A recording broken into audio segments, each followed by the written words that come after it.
Good evening, everybody. Uh, Welcome to the show. Tonight's show, we're going to be discussing a young man named Daniel Merritt. I'm going to play this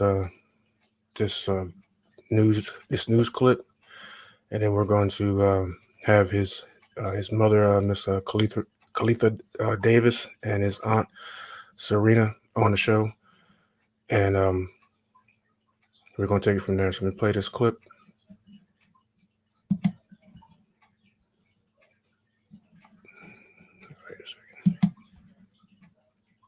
Daniel Merritt was a recent graduate of Northview High School, a standout athlete, but most of all, a beacon to all who knew him. Just his smile was contagious. He could light up a room, and he's very dear to quite a few people. He has family, he has friends, he has a community of people behind him that are trying to process this and are hurting so bad. Family and friends puzzled by the circumstances of Merritt's death, saying he was a peacemaker who didn't mess with guns. Because we don't know why would somebody want to hurt him in any kind of way, shape, form, or fashion, because he wouldn't hurt anybody. He was a protector. In all this hurt and sorrow, family and friends say they're also ready to forgive. And I don't want to have that burden of unforgiveness to that person. I don't want him to feel like, we are super angry. Because right now, yes, we are angry. But eventually, forgiveness is what we want to give him. Now family and friends say they'll be Daniel Merritt's voice, a voice that was silenced by tragedy. Chad Petrie, WKRG News 5.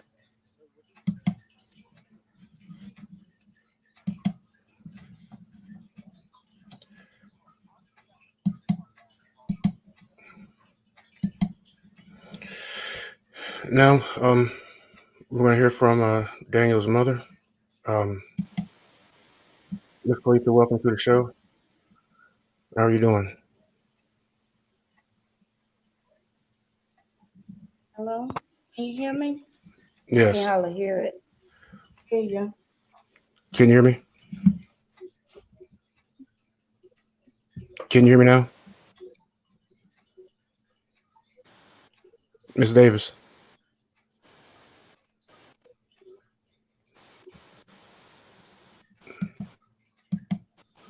Miss Davis? Yeah. Can you hear me?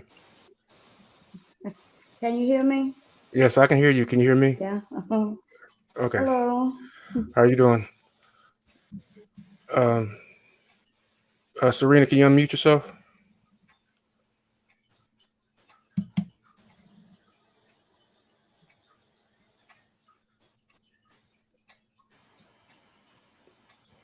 Serena? Yeah.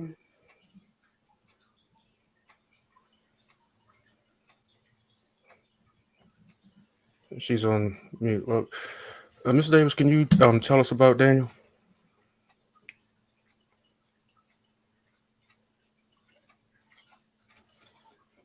Miss Davis? Can you your mic is on. Okay, Terrence, I got it. I'm sorry, I just unmuted. Okay. Your sister having a hard time hearing. Hold it up to my ear. Okay, there it goes. Can- Clarissa, he wants you to tell him about Daniel. Can you hear Clarissa? Miss Davis, try turning the volume up on your device.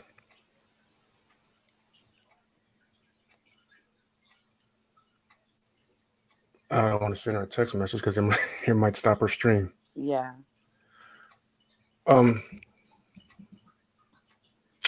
Let me see. Might have to beam her out and beam her back in.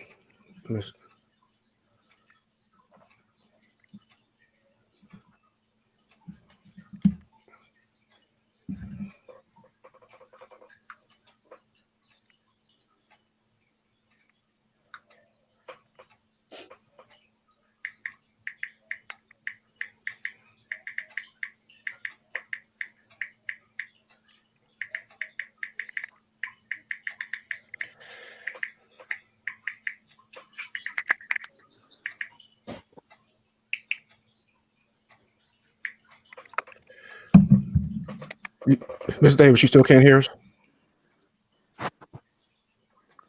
Try turning your sound up. Okay. Okay. You can hear now? Okay, she beamed out.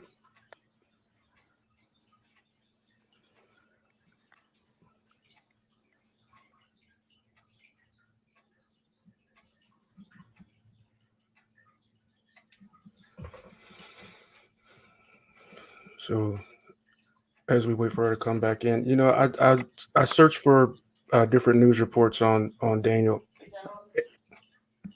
and I only found one, Yes. Mm-hmm. and that's not right. Let's try it again. Yeah. Can you hear me now? Yeah. Can you hear me now? Yeah. Oh, okay. All right. So, can you tell us about Daniel? Yeah. Daniel's my baby son. He was born August 15, 2000 in West Palm Beach, Florida. He moved to Alabama and he was like 8 months.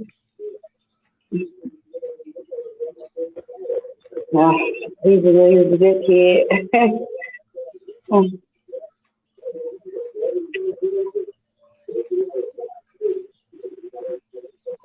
He went to my dad when he was 12. I moved down there with my dad. That's where he finished school, went to college.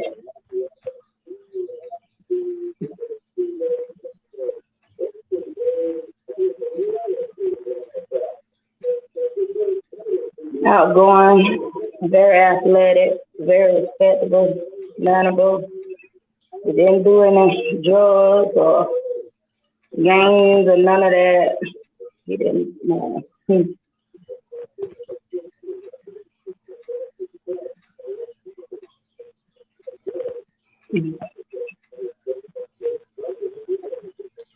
I saw some of his TikTok videos and stuff like that. He was a happy young man. Yeah, And, love to smile, love to dance.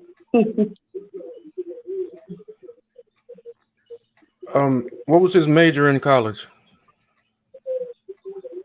He, his major was like he helped it with cheerleader, supposed to be in football, but he had did major in cheerleading, so he could have went pro in football. And I was told that him and his grandfather were very close. They was close. They was close. They was close. They was close.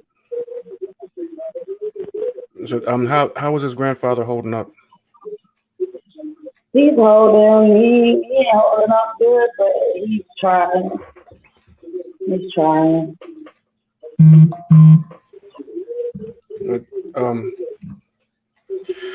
So as far as the investigation into Daniel's death, I don't really know much about it because nobody haven't told me anything. I don't know why I buried my baby. I can't really speak much about it because I can't speak on something that I don't know.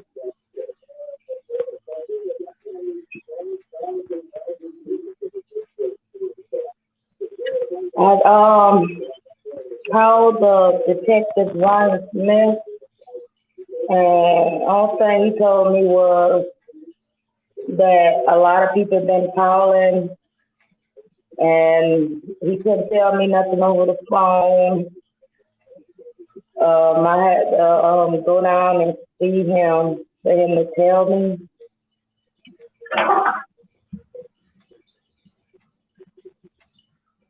If I live in North Carolina, it ain't that easy to go back and forth on the road.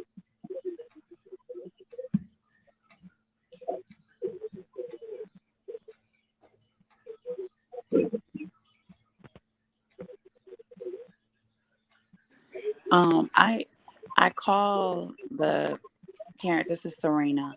I called Chief Taylor about 2 days ago. I was sitting home thinking about Daniel, and I've been counting the days. I'm like, we're in over a month now, and we don't know why he was laid to rest or what happened. But I did reach out to the police department and ask to speak to Chief Taylor, and I was like, is there any updates or anything on this case? I said, I am aware that y'all made a visit to Century and spoke with our dad, but my sister still hasn't been informed of anything. He was polite. He said that the case was still ongoing and that Detective Smith was out with COVID and that when he come back, he was going to have him to reach out to my sister. Same day, Detective Smith sent a text message pretty much saying that he can't talk to us over the phone, that we will have to come to Jackson in order to get an update on the case. So we just gonna have to drive down there because we keep being told that nothing can be discussed over the phone, maybe reporters.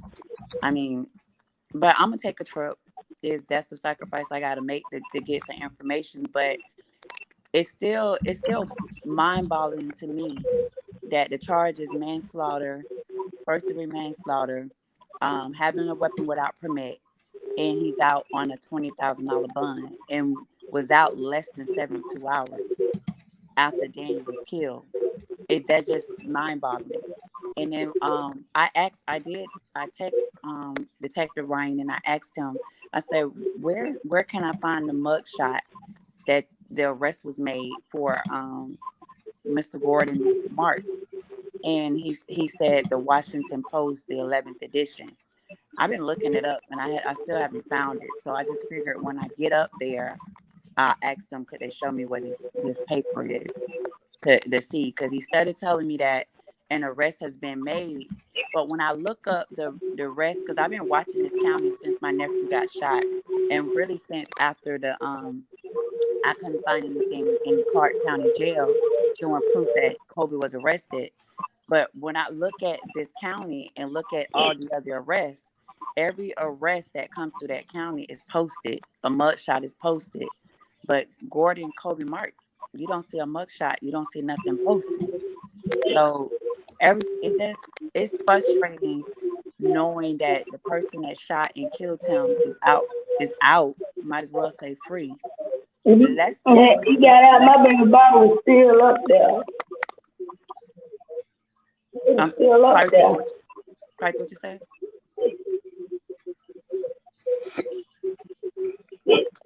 But it's mind-boggling knowing that he's out and Daniel's gone and it's over a month and we still don't have a how.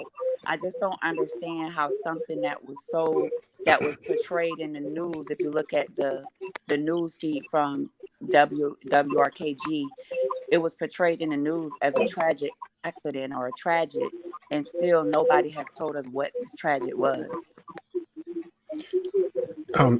Doesn't the young man who fired the weapon doesn't he have a history of playing with guns or having guns in his possession? I was told that he did have a history of playing with guns. I haven't witnesses, but I was told that. And wasn't this young man under the age of 21 and in possession of a firearm? Yes, he was 20. Him and Daniel both was 20. So he was not even legally in possession of a firearm. Right. And he's walking the street. Yeah, he's out. He's out. I mean, we don't know what his arraignment. We don't know what his court date. We don't know nothing. Chief Taylor just confirmed that it was an arrest made, but there's no evidence of this arrest. I just find that weird. Do you have a phone number for the police department?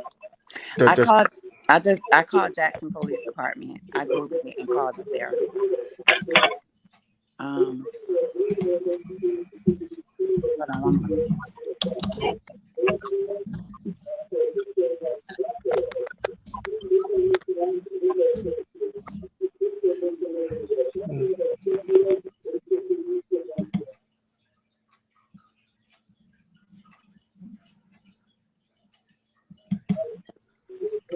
Miss Davis, do you have a TV playing in the background? Hurry up, CJ. You did? Yeah. Yeah. Yeah, we can hear it.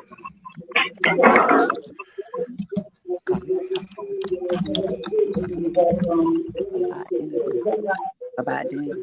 Go to your Safari. Google Jackson Police Department. Hurry up. Jackson, Alabama.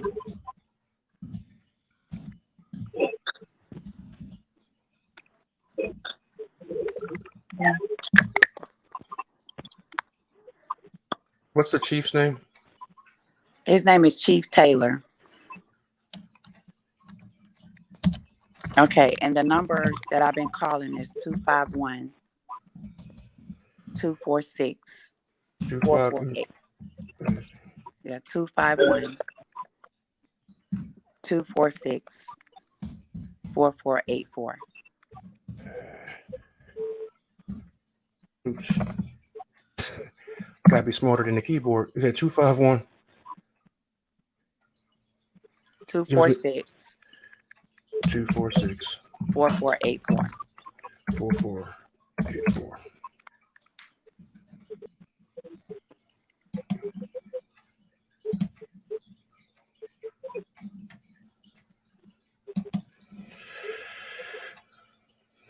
So everybody, and this will be on the playback. So everybody call that number, ask for Chief Taylor, and ask him in a respectful way. Don't call down there harassing the man. I mean, saying stupid stuff. But ask them, inquire about Daniel Merritt's case and why this young man is on the street. Why isn't it a felony? Why doesn't he have a felony gun charge? Underage, unlawful possession of a firearm resulting in the death of someone. That's not manslaughter. And then if he says, well, the charge that's on the state's attorney, then ask him for the state's attorney's office number and call them. In the meantime, the GoFundMe is on the screen. The GoFundMe, the name on there, I don't want that name on there. Steve Davis, no. That's not. That's I thought that was a grandfather. That's not the grandfather. GoFundMe with during the time of raising money to help bury him, but no. Okay, so that one was used for the burial, which is already done. So the information we didn't create a new one because the burial is already done. Thank everybody that donated and participated and helping us lay Daniel to rest. But that is completed. I did reach out and ask them to remove that one, so they haven't removed it yet. I will check on it again because if you see, it was the money that was provided to help lay him to rest, and he was laid to rest. And so I don't want people, giving towards something that was already completed. Okay. That part was already done. We do have a lawyer that's kind of guiding us in what we need to do as far as, because it's due to this case is open and it's so vague. You really don't have no direction on which way to go now. Right now I'm working on getting up there to Jackson Department. I live in West Palm Beach, Florida. Clarita live in North Carolina. And the commute going back and forth, driving up, because that's the only way that they would talk to us if we drive to that police department. That's what we're working on right now, to get up there. Because I feel like being told if I come up there is kind of like a test saying, okay, they're not going to drive. But I'm going to drive up. I'm just going to have to take off from work and drive up so they can sit down and give us some kind of information on the case. Okay, so is there any type of fundraiser for transportation, lodging, or or maybe because it sounds like you might need a private detective.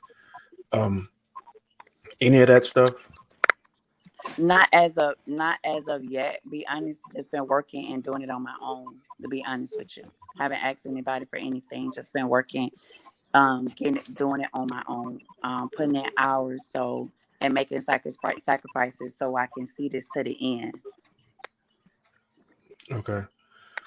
Well, um, if you need to put out any information, you can always just um, give me a holler, and then over Fred, you got me and Fred, and is I want to make sure that offer as much help and get the word out to as many people as possible. This people will watch this over and over and over and over again, and I wanted to I want people to see Daniel's mother's face and see see what she's going through. And put a face next to Daniel's face to see, what I'm saying, what the cost of this is. Besides Daniel, there's another cost, and that's Miss Davis. You know, Right. so um, we'll be I right there did. fighting with you. I appreciate it. I did submit a cash out in your chat, and that anybody can use to donate to help with transportation back and forth and commuting up, because that's basically what we need now. Because that's the number one thing. I can read you the text message that we received. Give me one moment. Okay.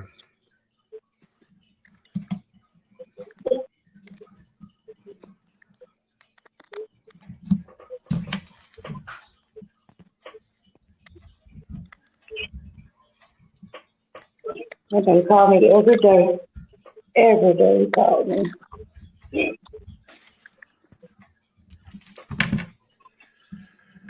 I don't sleep. I don't eat. Mm.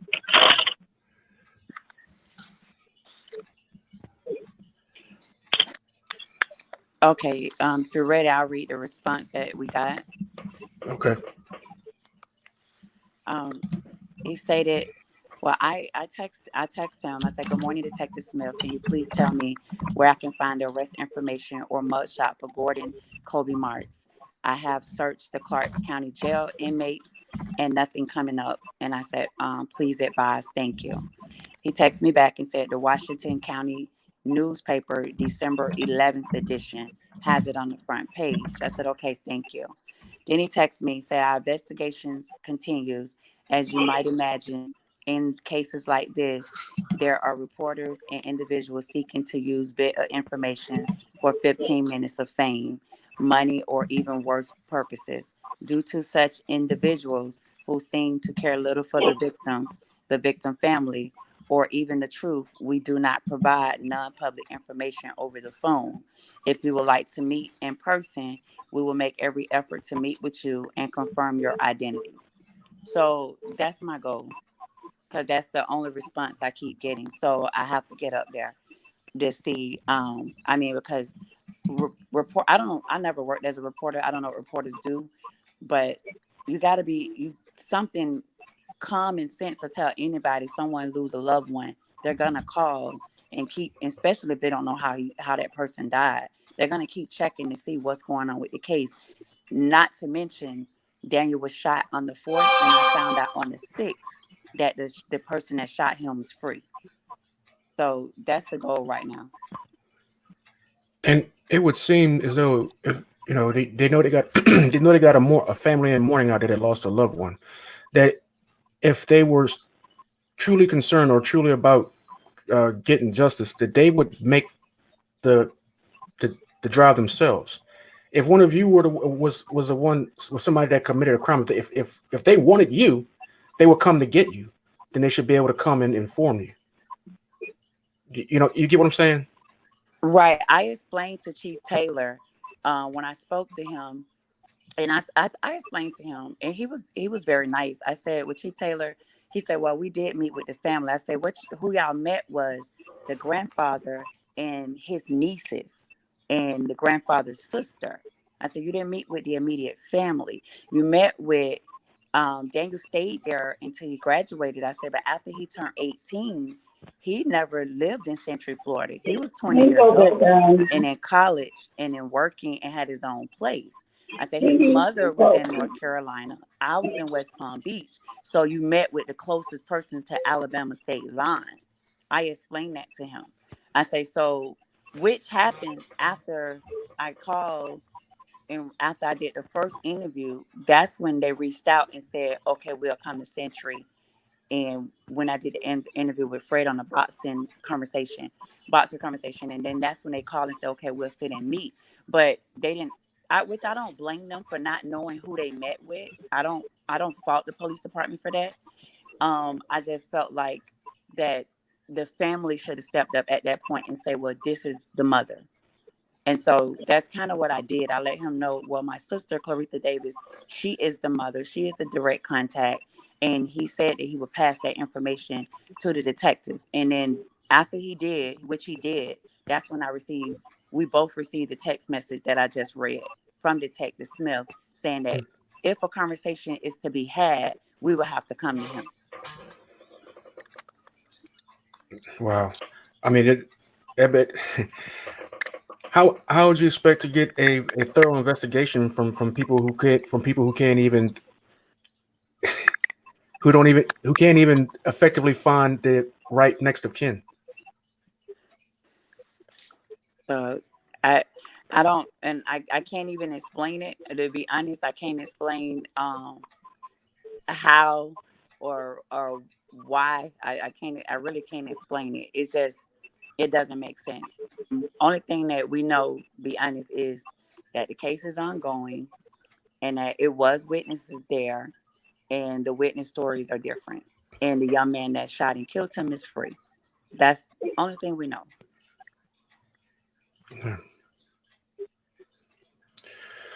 Everybody, this is Serena's Cash App.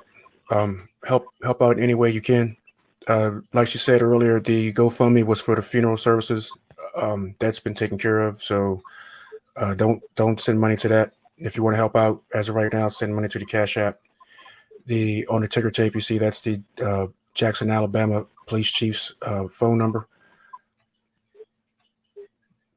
Do it the right way. Don't call down there doing nothing stupid, because it's not going to help this case. It's not going to help Miss Davis. It's not going to help this family if you call down there saying ignorant stuff. But we all need to know, why isn't this boy in jail? Why isn't his family getting justice?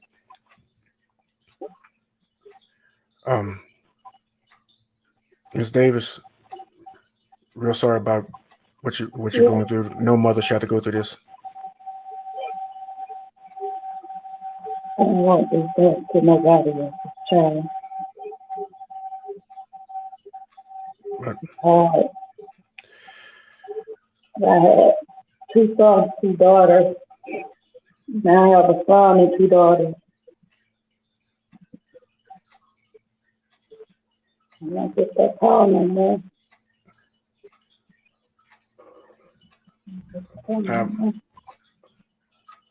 I have two daughters and a son around the same age. I have 2 kids. That's it. Living now. Daniel was my baby boy. He was the second oldest. And then I have 2 daughters, Sarius and Quantavia.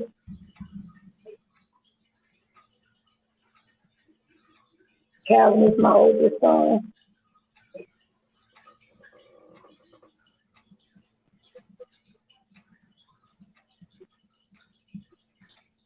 I mean, you said it right, Mr. Bailey, when you said Daniel was so happy. He was so full of life.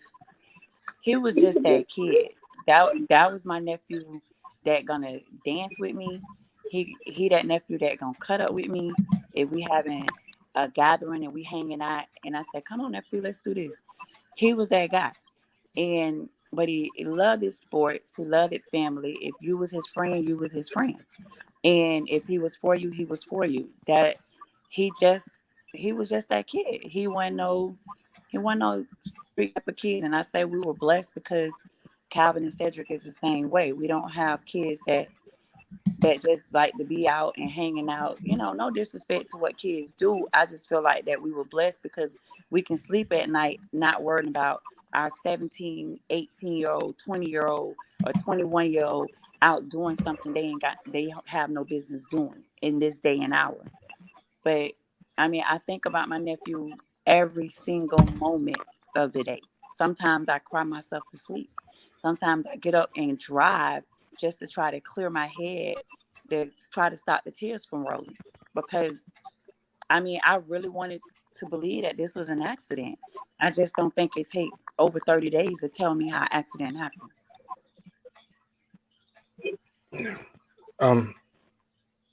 The first time I saw a picture of Daniel, he reminded me of I have a nephew that's there's a football star named DeMonte Bailey. We call him Tay. You know, happy kid, always grinning. So I think Tay is about 22 now. You know, strong built, happy kid. Likes to sit around, crack jokes. You know, that's what it remind me of. As in, I think every black parent can see their you know there's a son, a nephew, a cousin, or something in Daniel, and then we see pictures of Daniel. So,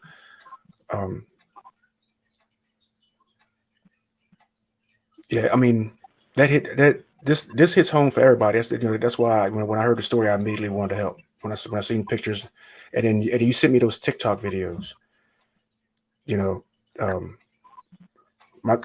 my son does those TikTok videos. He's got like 15,000 followers, and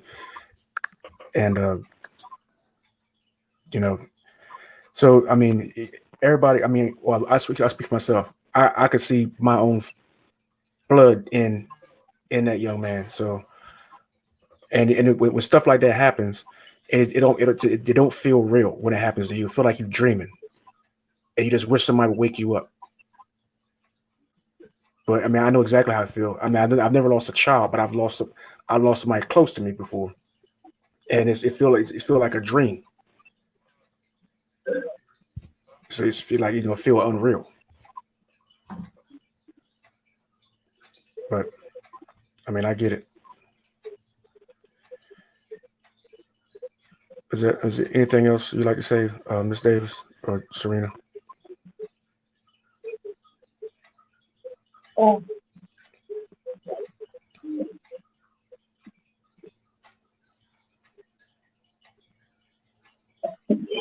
have a lot to say, but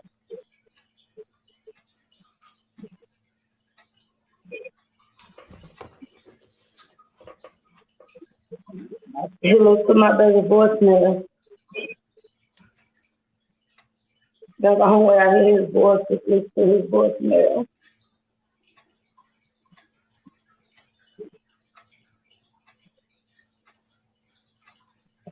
I want justice for my baby.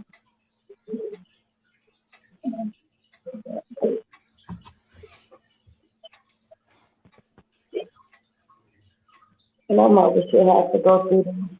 No mother.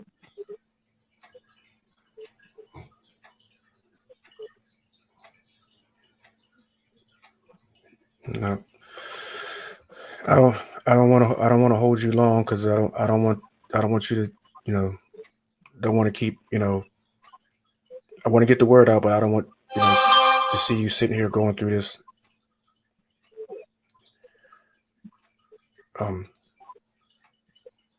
Thank you, everybody.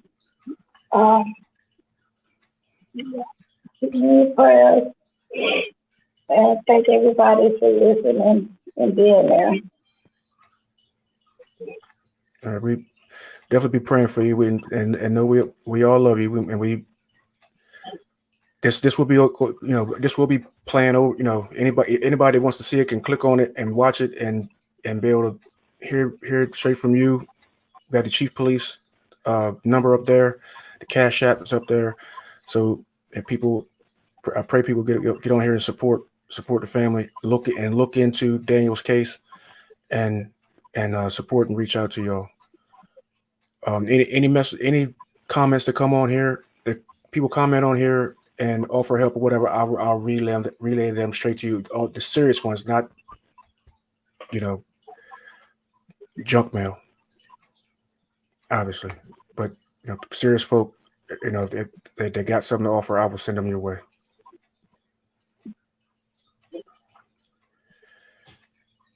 All right. So Thank you, Mr. Baylor. I appreciate it. Our family appreciate it. Thank you. No problem. Any way I can help, I'm happy to help.